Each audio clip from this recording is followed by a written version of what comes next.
Hey, toi! Oui, toi là-bas avec les grandes oreilles. Tu sais quoi?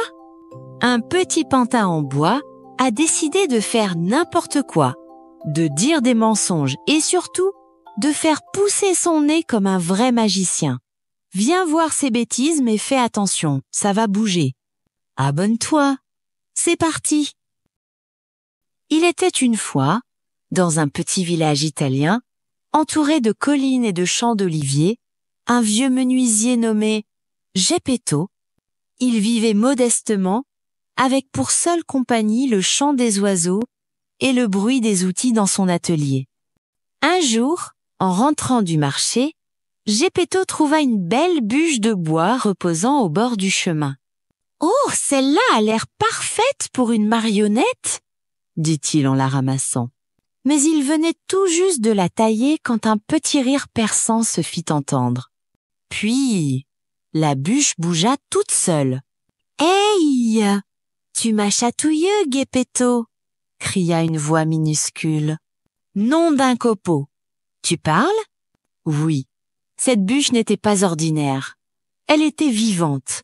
Sans hésiter, Geppetto sculpta un pantin. Il lui fit des bras souples, des jambes agiles et un joli sourire espiègle.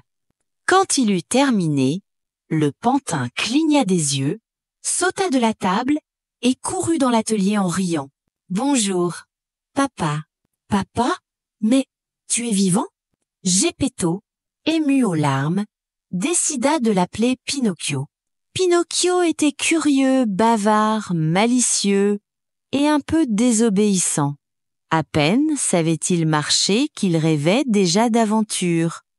Geppetto, qui l'aimait tendrement, lui fabriqua un petit cartable en bois et lui dit « Tu dois aller à l'école, mon garçon. C'est comme ça que tu apprendras à devenir quelqu'un de bien. » Mais sur le chemin, Pinocchio croisa un drôle de théâtre de marionnettes ambulants, avec tambours, fanfares et cris joyeux. Une école?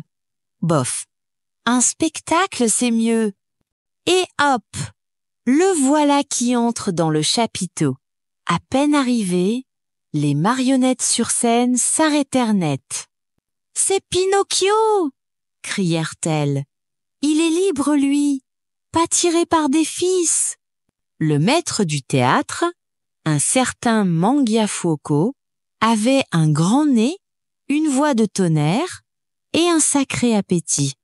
Ce soir-là, dans la cuisine du théâtre, il voulait faire un bon feu pour préparer son repas. Mais il s'aperçut qu'il manquait du bois. Pas assez de bois pour le feu ce soir. Il faut réduire un pantin. Alors Pinocchio s'écria en pleurant. « Non, ne le faites pas, monsieur.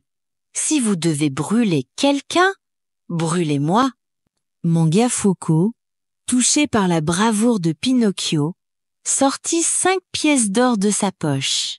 « Tiens, petit, prends cet argent et rends-toi chez ton papa.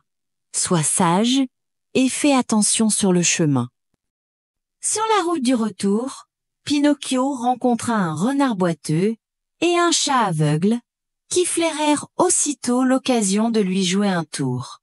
« Ces pièces, tu devrais les planter dans le champ des miracles. En une nuit, un arbre plein d'or y poussera. » Naïf, Pinocchio les suivit. Mais dès qu'il eut enterré ces pièces, les 2 filous disparurent, avec tout l'argent. « Ils m'ont eu !» gémit-il. Alors qu'il pleurait, apparut une fée aux cheveux bleus, douce et lumineuse. « Que fais-tu là, Pinocchio ?» demanda-t-elle. Le pantin, honteux, inventa une histoire. « Je me suis battu avec des géants et j'ai glissé dans un volcan. » Mais aussitôt, son nez grandit et grandit encore. « Aïe! Mon nez! C'est le mensonge qui fait pousser mon nez ?» « Exactement, » répondit la fée. « Plus tu mens, plus ton nez grandira. » Rougissant jusqu'aux oreilles, Pinocchio promit de dire la vérité. Mais les ennuis n'étaient pas finis. Un autre jour, Pinocchio, attiré par le rire d'enfant, monta dans un chariot tiré par des ânes.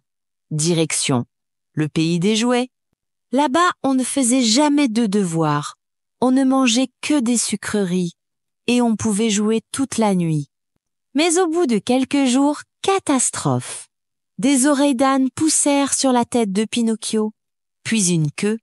Je suis en train de me transformer, cria-t-il.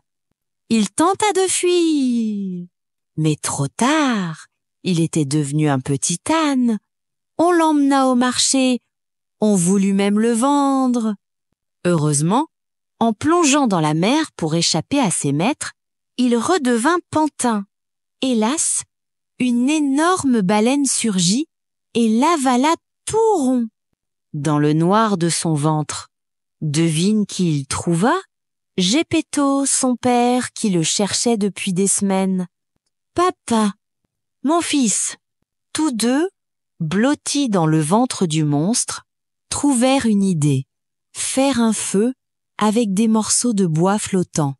L'odeur de la fumée fit éternuer la baleine. Atchouom! Et hop!